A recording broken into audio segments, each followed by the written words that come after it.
सृष्टि बचपन से ही दिखने में सुंदर नहीं थी, लेकिन अमीर बाप की बेटी सृष्टि पर उसकी माँ जान छिड़कती। मेरी बेटी कितनी प्यारी है, भगवान सबको सृष्टि जैसी बेटी दे। सृष्टि धीरे धीरे बड़ी होती है।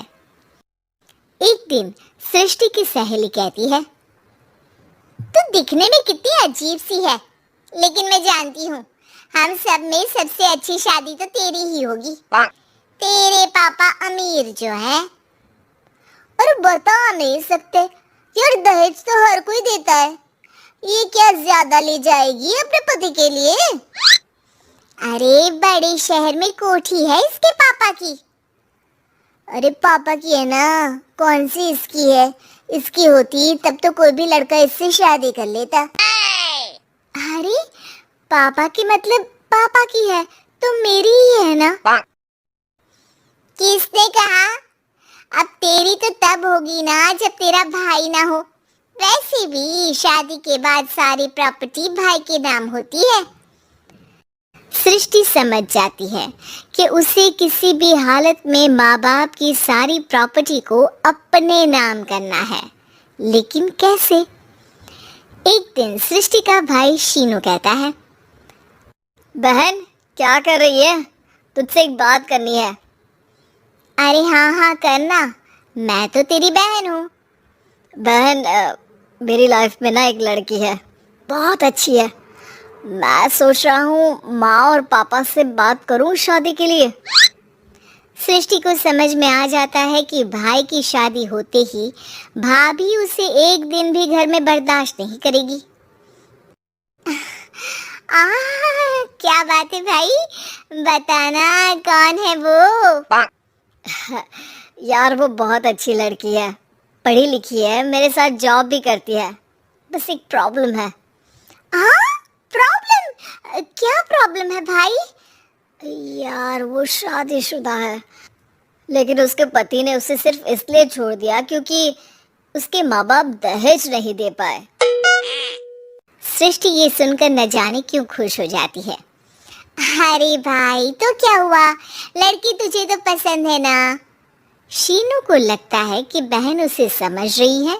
वो इस बात से अनजान होता है कि उसकी बहन की मंशा पूरा घर हड़पने की है। सृष्टि अपनी माँ से कहती है, मम्मी मुझे तो बहुत चिंता है, पता है शीनू क्या कर रहा है? अरे क्या कर रहा है, वो तो काम पर जाता है और वापस घर आता है। नहीं ना माँ, वो यही तो नहीं कर रहा, बाकी सब कर रहा है। आपको पता है उससे प्यार है, और वो भी एक शादीशुदा लड़की से। ये क्या हो गया, मैं सोसाइटी में क्या मुंह दिखाऊंगी? अरे तेरे पापा तो यही कहेंगे कि मैंने ही उसे बिगाड़ दिया है। माँ देखो, मेरी बात मानो, पापा पर भी विश्वास करने की जरूरत नहीं है। अब आप ही बताओ, पापा इतनी देर घर के बाहर रहते हैं क्यों, बोलो? अरे बेटा वो तो नौकरी करते हैं ना। तू बहुत भोली है माँ, पापा का ऑफिस तो 7 बजे खत्म हो जाता है, लेकिन देखो कितनी देर से आते हैं।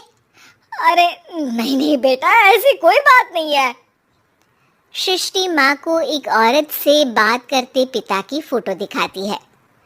देखो माँ, कैसे हैं पापा? मैं ना कहती थी कि पापा सही नहीं है। मैं तेरे पापा से बात करूंगी, दे फोटो मुझे। ओ माँ, वो तो डिलीट हो गई। लेकिन चल, तूने तो देख लिया ना, पापा से बाद में बात कर लेना। और हाँ, मेरा नाम बिल्कुल मत लेना, हाँ माँ? अब क्या था, सृष्टि के माँ और पिता के बीच झगड़ा होना शुरू हो जाता है। सृष्टि के मन में क्या चल रहा था कोई नहीं जानता था। एक दिन, माँ सृष्टि के लिए एक लड़का देखा है, वो लोग शाम को उसे देखने आने वाले हैं। और हाँ माँ, एक खुशखबरी, मैं और पापा मिलकर एक नया बिजनेस ट्राई कर रहे हैं। शाम को लड़का आता है, सांवले रंग का। सृष्टि को तो बिल्कुल भी पसंद नहीं आता। लड़की की माँ कहती है, लड़की का चेहरा तो कोई खास नहीं, लेकिन अगर मेरे बेटे को आप लोग सेटल कर दे तो मैं उसकी शादी आपकी बेटी से करवा दूं। सृष्टि को लड़का बिल्कुल पसंद नहीं था। उसे भाई पर गुस्सा आ जाता है। लड़के वालों के जाने के बाद कहती है, माँ देखा शीनू मेरे लिए कैसा लड़का लेकर आया, न दिखाने लायक न सुनने लायक, सेटल भी नहीं, वो भी हम करे। अरे माँ मैं जानती हूँ ये मेरी शादी किसी भी घर में क्यों करवाना चाहता है। अरे कैसी बात कर रही है बहन, तूने तो देखा ना, लड़के को मैंने ही मना कर दिया तुझसे शादी के लिए। जिसने लड़का बताया था उसने उसकी बहुत तारीफ की थी। बात आई गई हो जाती है, लेकिन सृष्टि का मन शांत नहीं होता। क्या करूं कुछ समझ में नहीं आ रहा। मेरी शादी हो गई तो ये लोग पूरी प्रॉपर्टी शीनू के नाम कर देंगे, मेरे हाथ तो कुछ लगेगा ही नहीं। तभी सृष्टि को आइडिया आता है। वो किसी वकील को फोन करती है। जी देखिए, अगर आपके मम्मी पापा का तलाक हो जाता है तो आपके पिता की आधी प्रॉपर्टी आपकी माँ के नाम हो जाएगी, फिर उसे वो किसी को भी दे सकती है। सृष्टि अब माँ को बेटे के खिलाफ भरती है। माँ शीनू पर नजर रखा करो, वो जिस लड़की के प्यार में है ना वो शादीशुदा है। यहाँ आएगी सारा पैसा रुपया जमीन जायदाद सब हड़प लेगी। पापा का भी हाल तुमसे छुपा नहीं है। ऐसा ना हो कि मैं और आप एक दिन सड़क पर भीख मांगे। हे भगवान, मैं तो जीते जी मर जाऊंगी अगर ऐसा हो गया तो। ऐसा हो गया नहीं माँ, ऐसा ही होगा। अभी समय है, आगे का सोच लो। मैं तो कहती हूँ पापा से आधी प्रॉपर्टी लेकर अलग हो जाओ। पापा की आधी प्रॉपर्टी भी हम लोगों को अगर मिल जाती है ना तो अगले 7 जन्म सफल समझो। बेचारी माँ बेटी के कहने पर पति से तलाक लेकर अलग हो जाती है। सृष्टि अब पैसों से गाड़ी और अपने दूसरे महंगे शौक पूरे करने लगी। उसके दोस्त भी उसके पैसे इस्तेमाल करते।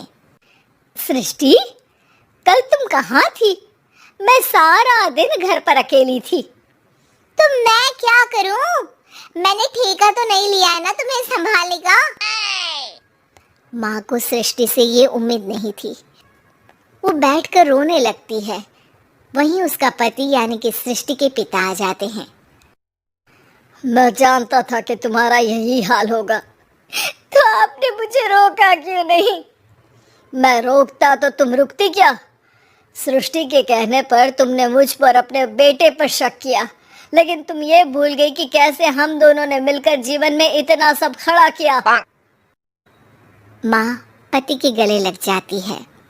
मुझे माफ कर दीजिए, मैंने आपकी कमाई का एक बड़ा हिस्सा गवा दिया। कोई बात नहीं, तुम साथ हो तो मैं ऐसी 7 प्रॉपर्टी खड़ी कर दूंगा। तभी वहाँ सृष्टि आ जाती है रोते हुए। माँ, मयंक ने मुझे छोड़ दिया। वो बोल रहा था जब तक मेरे पास पैसे थे तब तक ही वो मेरे साथ था। पापा, माँ, मुझे माफ कर दीजिए।